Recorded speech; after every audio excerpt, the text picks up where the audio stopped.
buenas noches, ¿cómo están? Arrancamos Plano Judicial aquí por Mega TV. Vamos a estar hablando de varios temas en el transcurso de esta noche. Por supuesto, el tema principal tiene que ver con la elección del doctor Diego Moreno, el primer paraguayo en ocupar un lugar en la Corte Interamericana de Derechos Humanos. Esto se daba justamente el día de hoy en la asamblea de la OEA que se está realizando en nuestro país.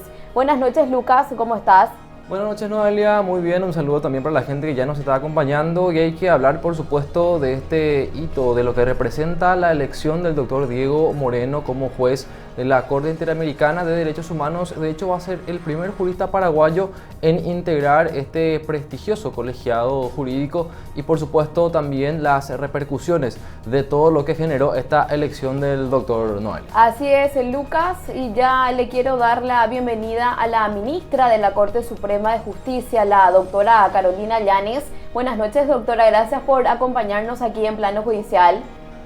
Buenas noches, Noelia y Lucas, realmente es un gusto poder compartir con ustedes este espacio y sobre todo la noticia que están difundiendo. Así es, doctora, es una noticia bastante positiva para nuestro país, para el Paraguay. ¿Y cuál es su opinión con relación a la elección del doctor Diego Moreno?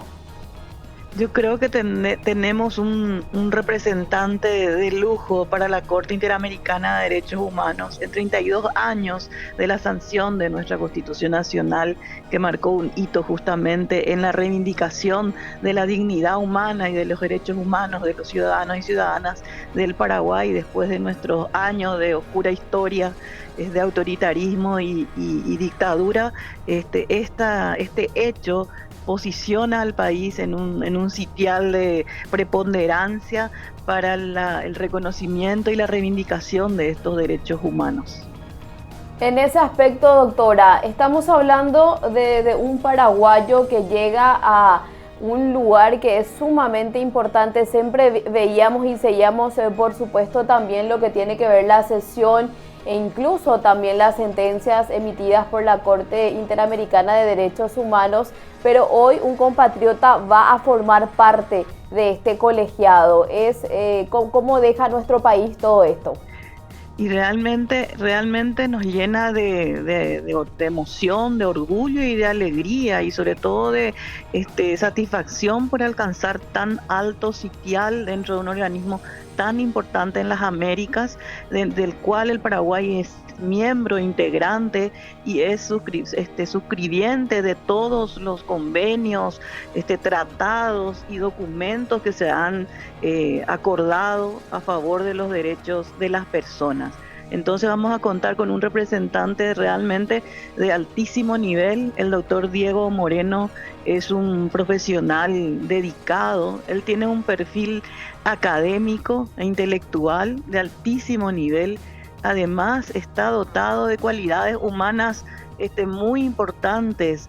Es una persona humilde, es una persona amable, es una persona comprensiva, racional y sobre todo tiene la capacitación adecuada como para estar en ese lugar de tanta exigencia a nivel cumplimiento de los derechos humanos. Ministra, en los últimos años se viene recibiendo, me refiero al Poder Judicial y a la justicia en sí aquí en nuestro país, más críticas negativas que positivas. ¿Considerás que la elección de un jurista paraguayo para integrar la Corte Interamericana de Derechos Humanos favorece un poco también a lo que sería el comienzo o la prosecución, digamos, de lo que es la limpieza, digamos, del rostro de la justicia en nuestro país? Bueno, muchos son los aspectos que afectan el desarrollo y la aplicación del sistema judicial en la República del Paraguay en las últimas décadas, ¿verdad? Si pudiéramos analizar cada uno de ellos, seguramente que no nos quedaría tiempo para hacerlo con profundidad y con digamos, sustento, ¿verdad?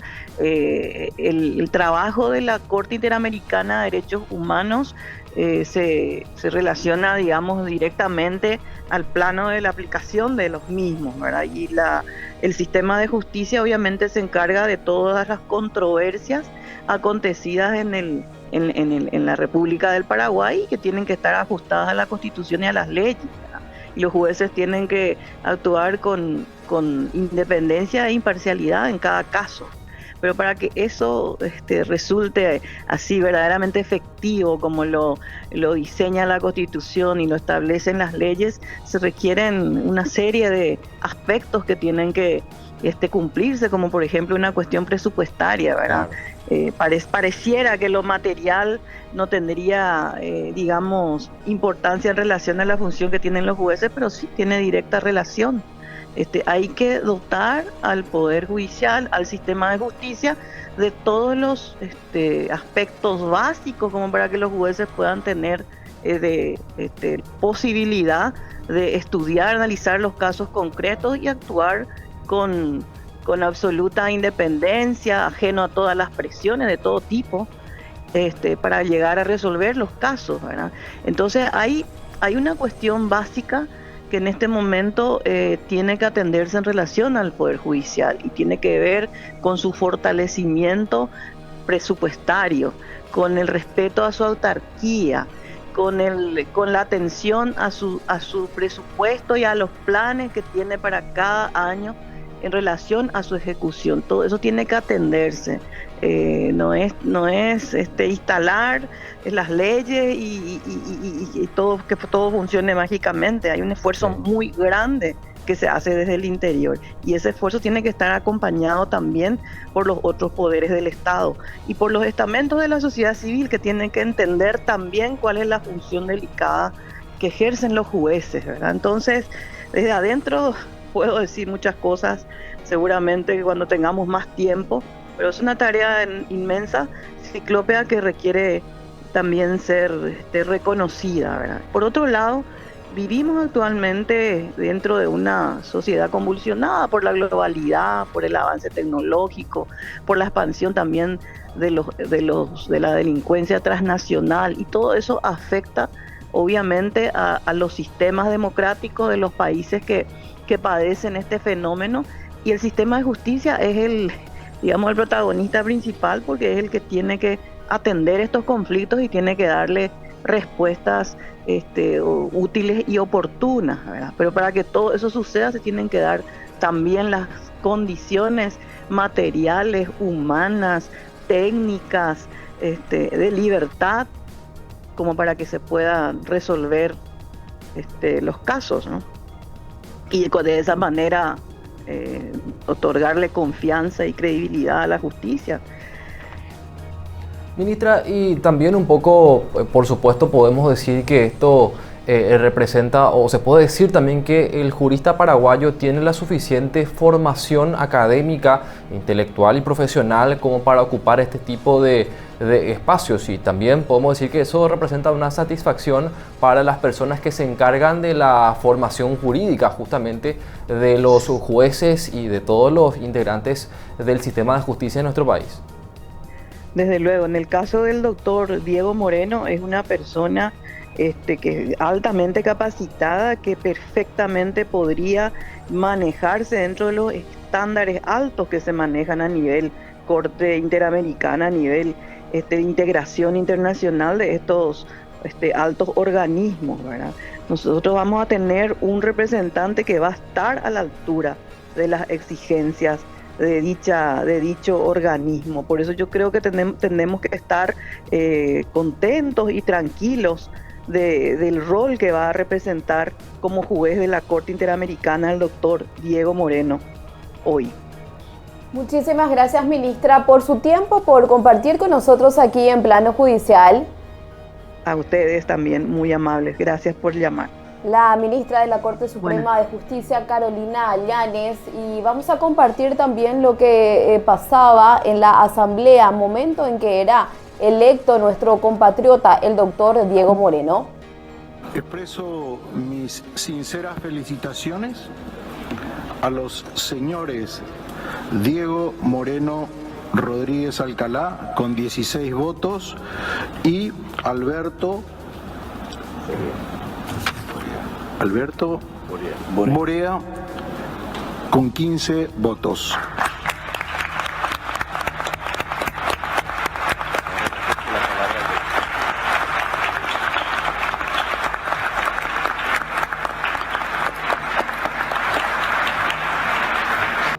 También vamos a compartir las felicitaciones del presidente de la República, Santiago Peña, Lucas.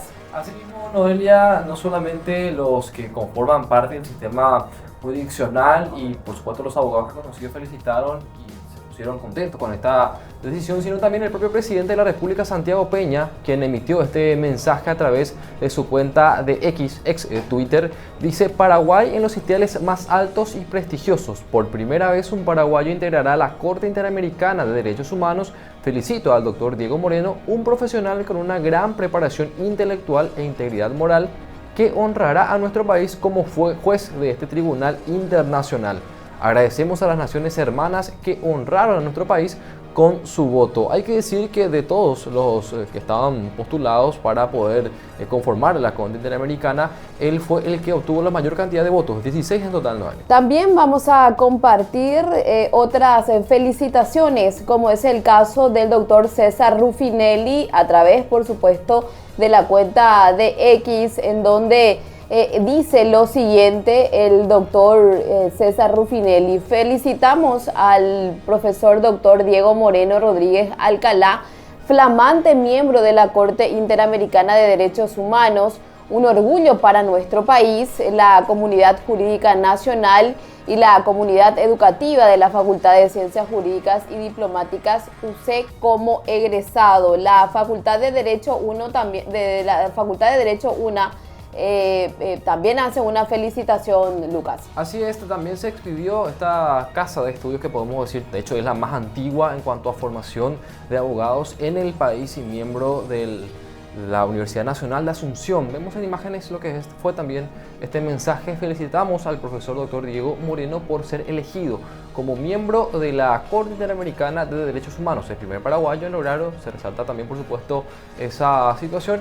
Éxitos en su nueva responsabilidad, es lo que dice también este mensaje de la Facultad de Derecho de la Universidad Nacional de Asunción. Y Mario Paz Castañ también escribía lo siguiente: se hizo justicia, acaba de ser nombrado miembro de la Corte Interamericana de Derechos Humanos el doctor Diego Moreno Rodríguez. La comunidad del Paraguay y todos los que deseamos un sistema de justicia idóneo, íntegro e imparcial compartimos este merecido reconocimiento al doctor Diego Moreno, que honra a nuestro país. Hacemos una pausa, ya regresamos.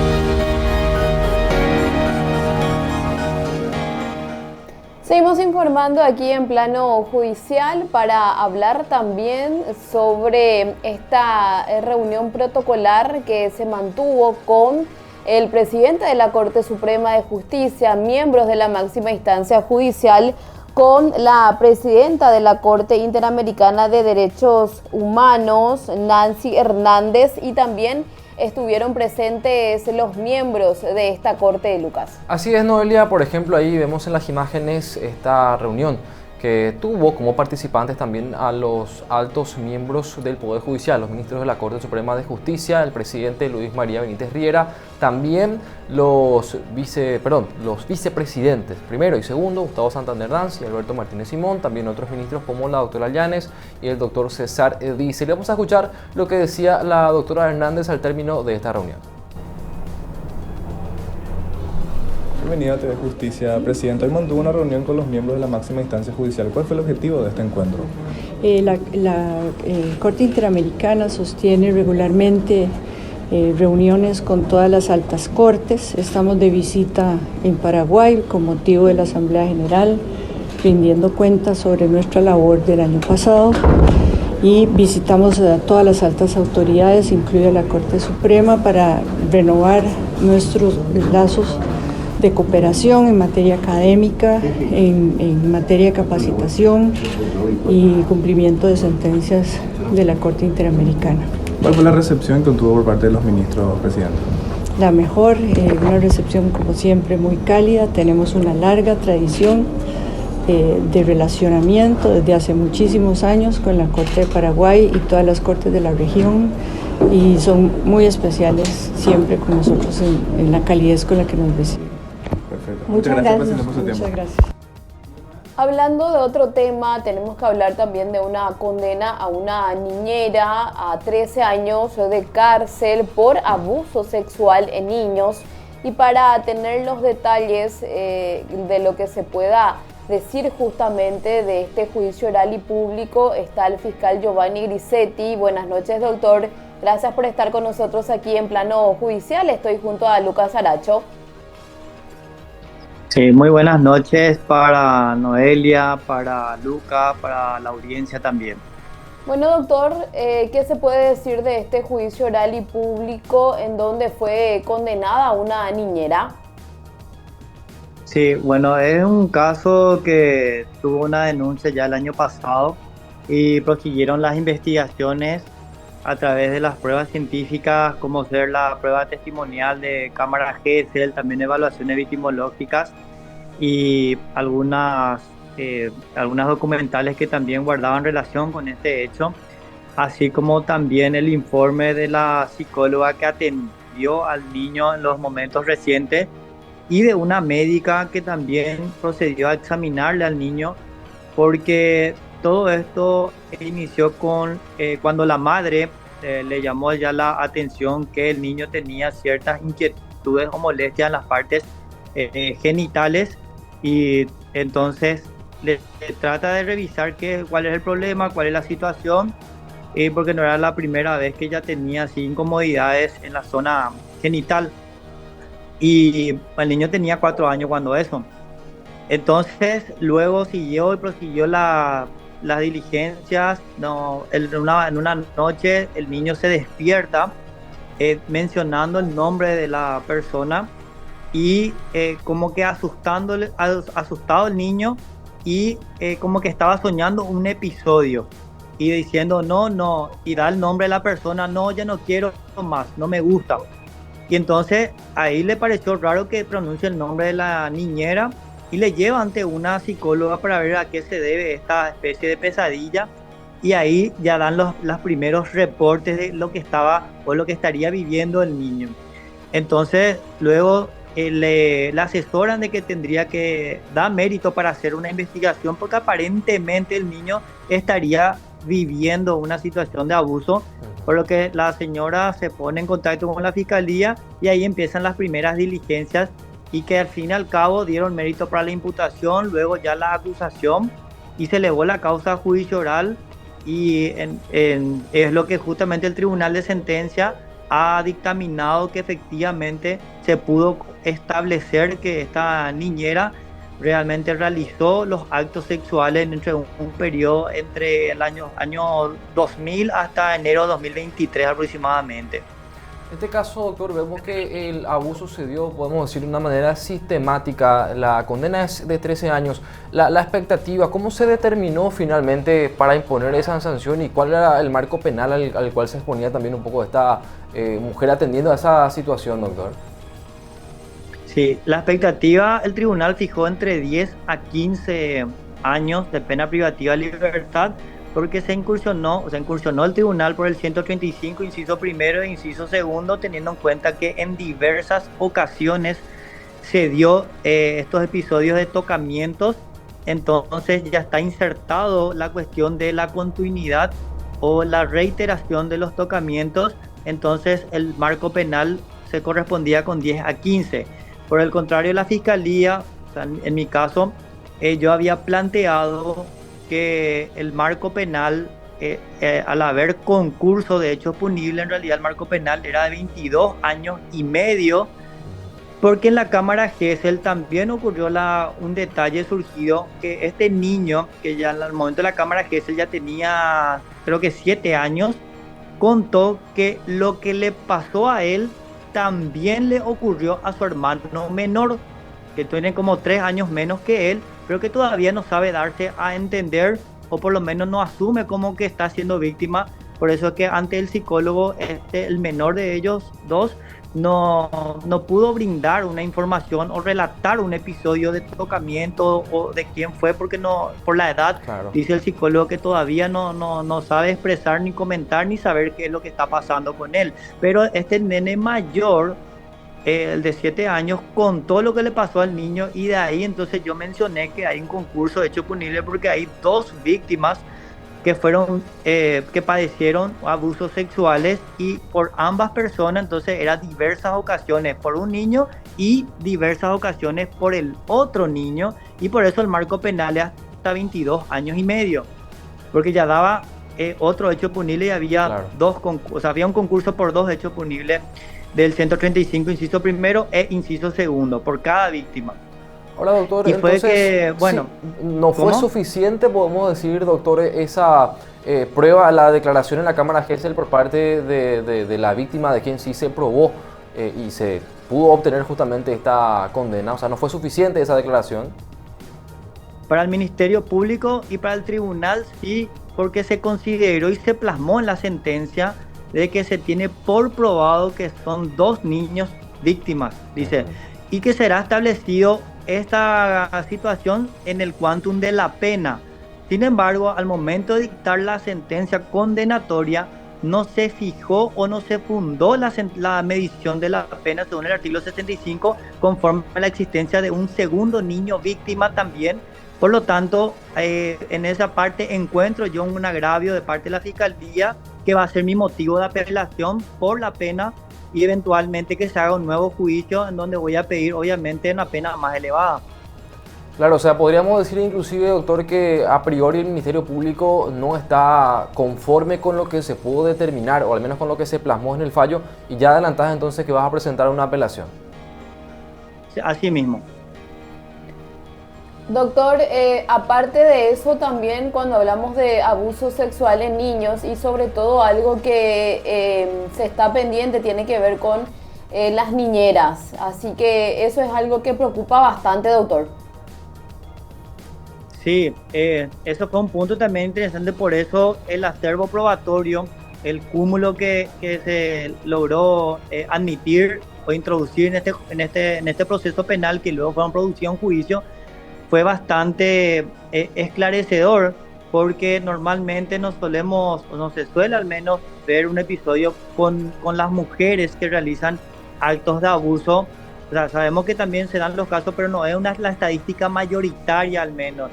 Y de ahí que casi 5 psicólogos diferentes estuvieron en el caso, y los 5 llegaron a la misma conclusión, de que el niño tiene daño psicológico, que vivenció un episodio de abuso sexual, y que de no tratarse o de no seguir un seguimiento, este daño puede perdurar y perjudicarle por el resto de la vida, de no seguir un tratamiento.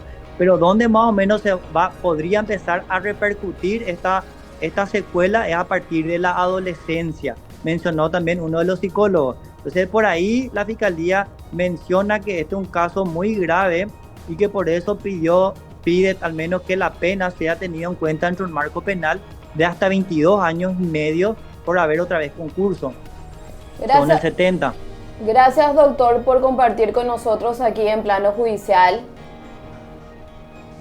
No es nada, y éxitos también en el programa. Saludos. Gracias, fiscal Giovanni Grisetti. Entonces, y antes de despedirnos, también mencionar el caso Tapabocas de Oro, porque se recurrió ante la Sala Penal de la Corte Suprema de Justicia mediante una casación, esto que tiene que ver con el sobreseimiento definitivo a favor del ex titular de la DINAC, Edgar Melgarejo, y también otros acusados, Lucas. Tal cual, Noelia, la fiscal adjunta de la Unidad de Delitos Económicos, Soledad Machuca, ha presentado este recurso de casación y pide que la máxima instancia judicial anule esta decisión de la Cámara, que había resuelto el sobreseimiento definitivo de Melgarejo y los otros acusados por presuntas incongruencias entre la imputación y la acusación y por supuesto una falta de indefensión, ya que hablaban de que se modificaron los hechos, las fechas inclusive en las cuales se habrían dado estas conductas. Bueno, habrá que ver qué es lo que resuelve la Corte en torno a este caso, que es uno de los primeros casos de presunta corrupción que se dio durante la pandemia de la COVID-19. Y con esto nosotros nos despedimos, nos encontramos nuevamente el día lunes y mañana con el resumen de lo más importante de lo sucedido en esta semana en plano judicial. Buenas noches, Lucas. Buenas noches, Noelia. Buen resto de jornada para todos.